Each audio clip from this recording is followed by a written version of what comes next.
Hey guys, and welcome to the January 2016 edition of Commander on a Budget here on the Nitsuhon Magic channel.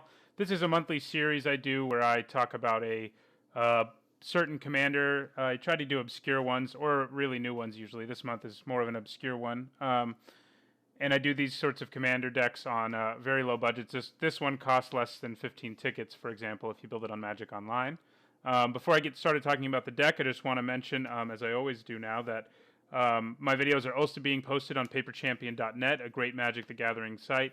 If you're there watching my videos, I'm glad you found my videos there. If you're not there already, you should check that site out for more great Magic the Gathering content. Anyway, as you can see, this month's commander is Raksha Golden Cub. He's the kind of commander that sort of just tells you what you should be building, basically. And obviously, you know, a 7-mana 3/4 vigilance who, as long as it's equipped, gives all cat creatures, including himself, +2/+2 and double strike. So basically, you want to build a cat tribal deck with a bunch of equipment. Back in Mirrodin Block, they printed a bunch of cats who like equipment, and most of them are in the deck, and so are several other cats. As always, I have things sort of divided into piles. On the far left here, I have the lands. This deck is pretty simple land-wise. It has 36 planes and 1 Nykthos. Nykthos should probably be in basically any monocolored commander deck, and in a lot of two-colored ones too, probably, just because it can generate so much mana. This stack here is basically just sort of staples, cards that I put in a vast majority of my white commander decks. So we have Disenchant, which is just good because it's flexible and there's lots of artifacts and enchantments that are problems in the format. Path to Exile, one of the best removal spells ever printed, basically, as well as Swords to Plowshares, same thing. Then we have Mana Vault, Soul Ring, Worn Power Stone, Thran Dynamo, Gilded Lotus, and Felwar Stone, basically the mana rocks that, especially when you have a 7-mana commander, you want to have in your deck. And then we have 3 board wipers, Tragic Arrogance, Kurtar's Wrath, and 1 Austere Command as well. Obviously there's one of everything in these decks. This next stack is equipment and cards that have synergies with equipment who also are not cats. So here we have Relic Seeker, who's good because if he gets in early or ever, I get to search my library for any equipment I want and put it into my hand. And getting an equipment into my hand is important with Raksha. Also have Quest for the Holy Relic. This one's a little slower, but it can be pretty nice because it can also it's a 1-mana investment once. And over time, usually you're going to cast 5 creature spells in a game with a deck with this many creatures. And when you do, you get to search your library for an equipment card. And not only that, you get to put it on the battlefield and attach it to a creature. So that's pretty good. We also have Steel Shaper Apprentice, who does something somewhat similar. You return it to your hand, and you get to put an equipment into your hand. So that's nice as well. We have one down here, too, that shouldn't be down there. But Stonehewer Giant, one of the better of this group of non-cats that have equipment synergies. He's a 5-mana 4/4 with Vigilance, already a decent body. But on top of that, he can search my library for any equipment card and put it on the battlefield tapped and attach it to a creature I control. So he's very good if we can get him in play. So we'll talk about the equipment now. We have Basilisk Collar. Death Touch and Lifelink are really good, especially if your dudes all have Double Strike. Hero's Blade's very good because I can cast Raksha for 7, and the blade just immediately attaches to Raksha, and my whole team gets the +2/+2 Double Strike buff. Ring of Thune is not ultra exciting, but over time it makes some creature that's equipped with it bigger. All the creatures in this deck, save for a few that I'll talk about in a second, are white, and it gives it Vigilance. Konda's Banner is a really fun one. It's really good flavor-wise because this is a tribal deck with a legendary cat commander. So Konda's Banner on Raksha will give all my creatures +2/+2, basically, except for the ones who aren't cats, although now he's a soldier. I don't think any of them are soldiers. Oh, well, actually, Relic Seeker will also get a boost, and so will Steel Shaper Apprentice, but I think Stonehewer is a warrior. I've never actually had that come up. But, yeah, so some of the creatures who even aren't cats will get a boost, so that's good. Lightning Greaves, which is basically a staple in Commander, but it's especially good in this deck. It's another 0-mana to equip equipment, and immediately makes my whole team big and gives Raksha haste. Sword of the Animist is good early because it can help me ramp into Raksha, and it's also just good because all equipment is better than usual in this deck. Champion's Helm, another commander staple, but it's very good with Raksha because it makes him harder to kill and pumps the whole team, in a way that doesn't work with other commanders, obviously. Skull Clamp, another card that's basically a staple, but again is better in this deck than in most. Onaginata can only be equipped to a creature with power 3 or greater, but it gives that creature +3/+0 and trample. I mean, ideally that'll be Raksha, but all the creatures in the deck can get that big or already are that big because there's so much equipment in it. Darksteel Axe is nice because it dodges all of the problem and artifact removal spells that are out there that people put into their decks. Throwing Knife is nice because it can actually act as removal if I need it to. I can search for it with Relic Seeker if I really needed a removal spell. Locks It on Warhammer is one of the more powerful equipments ever printed, especially back in Mirrodin Block Limited, and it's also very good in this deck. Stratus Scythe makes, that's part of the reason this deck has 36 planes in it is because of Stratus Scythe. We want to make sure that we're not playing too many non-basics when you have a card like Stratus Scythe because it'll make Raksha or whoever it's equipped to massive, depending on how many planes you have in play, basically. Haunted Plate Mail is a nice flexible one because it can make a creature pretty big for, granted, an 8 mana investment, which is kind of a lot. But it can also itself become a creature who can carry equipment if a board wipe is used and Haunted Plate Mail manages to stay in play.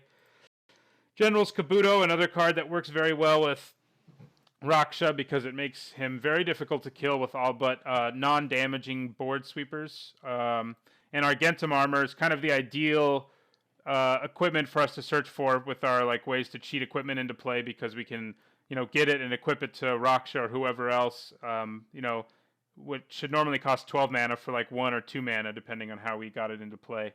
So now we'll talk about the cats. We have Mirror Entity, who's a shapeshifter, so that counts, but it works very well with Raksha because, say I have 10 mana untapped, I can make my whole team a bunch of 12/12 double strikers, and that's pretty devastating. Skyhunter Cub, one of those cats I was talking about from Mirrodin Block who likes equipment. 3 mana 2/2, who if it gets equipped, gets an additional boost of +1/+1 in flying. Enlightened Ascetic is nice because there's lots of problem enchantments in the format, and all cats are better in this deck than they are in any other, so it actually is worth playing in this deck because of its utility and the fact that it's a cat. Skyhunter Prowler, just a 3 mana 1/3 with flying and vigilance, obviously carries equipment well with flying and vigilance. Kemba Ka Regent, another good cat commander to use in a equipment deck, but you don't have to go the tribal route with Kemba, and I wanted to go a little more obscure with Raksha, who costs 7 instead of Kemba, who costs 3. It's a little harder to make a good Raksha deck, I think, than a good Kemba deck. But it's very good in this deck anyway. We have tons of equipment, and making more cats is ideal. We have Kemba Skyguard, a 3 mana 2/2 with flying. Again, carries equipment well, and has the added bonus of gaining us a little bit of life. Skyhunter Skirmisher is one of the best cards for us to put equipment on when Raksha's not in play. When Raksha is in play, Skyhunter Skirmisher is not all that exciting anymore because all the cats will have double strike, but still. Adaptive Automaton counts as a cat once it enters the battlefield, and it pumps all cats because that's what I'm going to name with it. We have a Johnny, Caller of the Pride, who on occasion I'll use his -X, but if I do that, then I've probably already won the game, basically. But it's also nice because it can give flying and double strike to creatures who are equipped, make creatures bigger, and so forth.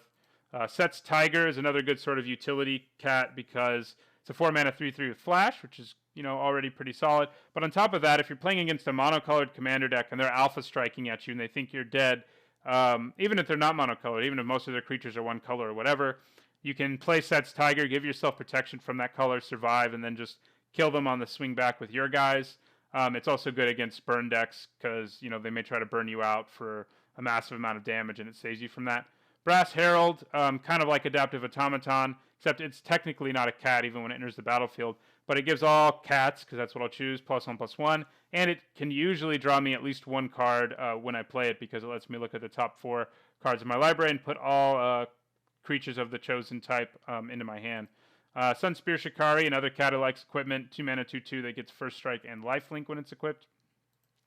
Jareth Leonine Titan, another legendary cat in the deck. Having a few of them is good because we have a couple cards that really like legends in the form of Konda's Banner and Hero's Blade. So, and he's very good anyway. Basically no one's ever going to block him, and he can make himself really evasive by giving himself protection. No one will block him because they can't, and then he's a very good blocker as well. A Johnny Sunstriker, 2 mana 2/2 lifelink. That's always good with equipment. White Sun Zenith can be a big finisher if the game gets late when we put 8 cat tokens into play, and then Raksha's giving them all +2/+2 and double strike. It's pretty sweet. Liannan Relic Order, this card's just a really good card in general. It can exile an artifact or enchantment while it's in play, and it's also a cat, which is important for our deck. We got Liannan Sky Hunter, just a 2-mana 2/2 flyer. It's very efficiently costed. Vanguard of Brimaz, a 2-mana 2/2 with Vigilance.